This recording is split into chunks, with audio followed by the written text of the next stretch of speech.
Hi, I'm Rick Conlow. I'm glad you're here today. I want to talk to you about execution excellence. 4 strategies to have a breakthrough. And the reason I want to talk to you about it is I've talked to managers here over the last few months. I noticed that many of them are a little concerned about business this year and how well they're going to do on the quarter-to-quarter basis. And as they're moving into a new quarter, they're looking to ramp up their results. They say, Rick, I need a breakthrough. I need to be more effective. I need to make up some ground. You know, in fact, the study we came across found that 82% of CEOs are concerned about the execution effectiveness in their organization. It's not the plan that's at fault. It's how well people implement the plan that's at fault. So there are 4 key questions I want you to consider as you look at how well you get results. And where these questions focus is important, because I can think of 2 companies recently that we've come across that had these grandiose plans to transform their business, to move ahead in the marketplace. And they did a lot of focus on technology to get them there. And what happened in both cases is they failed. They lost millions of dollars in business in 2 years of effort to be able to do something different and move forward. And the biggest thing they forgot is their people. They didn't focus on their people, what their people needed to be more effective. And that's where these questions come from. The first thing is your team clear on what their expectations, goals, and plans are? Now that seems like a simple question, but there's some depth to that. Are they clear as a team? Are they clear individually on how they are going to contribute?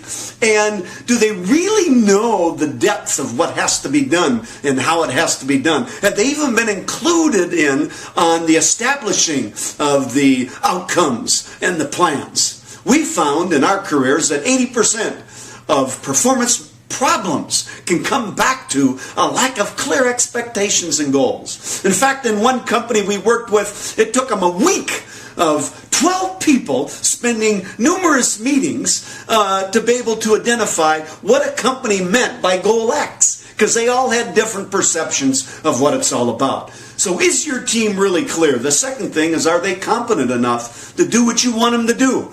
Are you providing the training, the support, the knowledge base that they need to be able to effectively follow through on what the plan is? And then third, do they want to? Do they have the commitment to be effective?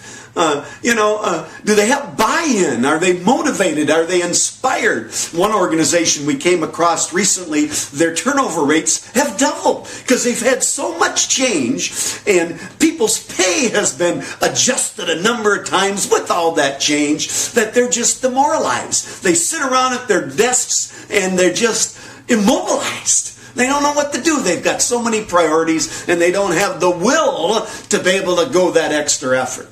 So you got those 3 things: clarity of expectations, competence, and then commitment. And then there's one other thing. Are you consistent in your messaging to them? And are they consistent in following through? Consistency becomes a game changer. It's one thing to follow through and implement something today. It's another to do it tomorrow and next week and next month. So those 4 key things can make a difference in terms of your overall results. How are you doing as a manager in those areas? Can you be more effective with your team? And I say this, I dare say that how you handle those areas with your team can make the difference in whether or not they get results. If you get better and ramp it up, you can make a difference. So, well, how do you back up those 4 things? First, on the clarity of expectations, include your team in the plan. You need to have a plan for what you're going to do as a leader to be more effective. We say this: if you want your team to be better, you have to be better as a leader. Second, include your team in putting a team plan together. Get their input and ideas. People will buy into that. They'll have more commitment to it. And then each one of them need to have their own goals for what they're going to do. So 3 levels of planning that can make a difference on a breakthrough.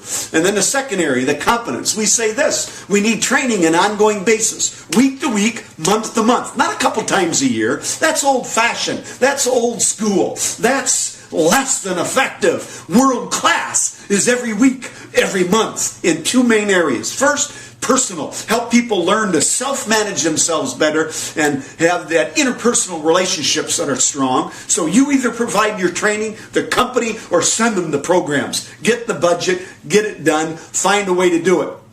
Use online resources to help as well. Then the other area is professional. So in other words, focus in on the area of expertise. If it's IT, it's the particular areas there. If it's leadership, what you're there. If it's sales, it's there. So focus on that as well. Ongoing training makes a difference for the competence. Then the commitment. Wow, the biggest thing we've seen there is effective coaching. One-on-one coaching and team coaching. As a leader, you need to improve your coaching skills. You do that, get people to buy in, you'll create a different environment for them, and they'll want to do the job, and they'll want to do it more effectively. And then on the consistency side, we say renew. And what does renew mean? Is that all of this you've got to do day to day, week to week, month to month. Not one time in a good meeting, but all the time, every day, with everybody and with the team. So that means ongoing communication. It means praise and recognition. It means problem solving together. It means being available as a manager, more high touch, less high tech. And it means a little creativity to do what needs to be done, noticing your team, paying attention, high contact sport and engaging them. Whether they're long distance or right next door in the office, it's paying attention to what they need every given day, and then you show up as a leader through a question, through a comment, through some praise, through a reminder, through some communication. You're able to reinstill that motivation and drive to be effective. So, that's how you get execution excellence. I came across the story recently as I was researching in preparation for a meeting that's coming up. And I came across a gentleman named Eric Little. And Eric was a track star back in the early 1900s from Britain. And he was actually called the Flying Scotsman because he was from Scotland, part of Great Britain. And the Olympics were coming up and he was well prepared, and his area of expertise was the 100-meter dash. Unfortunately, though, the 1924 Paris Olympics, that event was scheduled on the Sunday. Because of his faith, he would not participate. He wouldn't sign up for that event. So he was put into the 400 meters. And that kind of threw a little monkey wrench into the team's plans. However, because of his beliefs, that's the way it played out. And so he had a chance to prepare for the 400 meters. And the reason I bring this up is it wasn't his best event. He is competitive in it, but he prepared. And by the time the Olympics got there, lo and behold, he set a world and Olympic record, 49.6 seconds, which stood for many, many years. And why does that relate to execution? Because if you think about what you do, sometimes you have to be able to dance a little bit in terms of what's going on. Not everything goes according to plan. But if you can dance and make an adjustment, you can still go for the gold, like Eric Little did. He still got the gold. He just adjusted the plan on the fly because of circumstances and still came out a winner. And that's what I'm betting for you. Be a student of the game, and who knows? Not only will you be a good boss, but maybe a superstar leader. Thanks for coming today. I look forward to talking with you soon.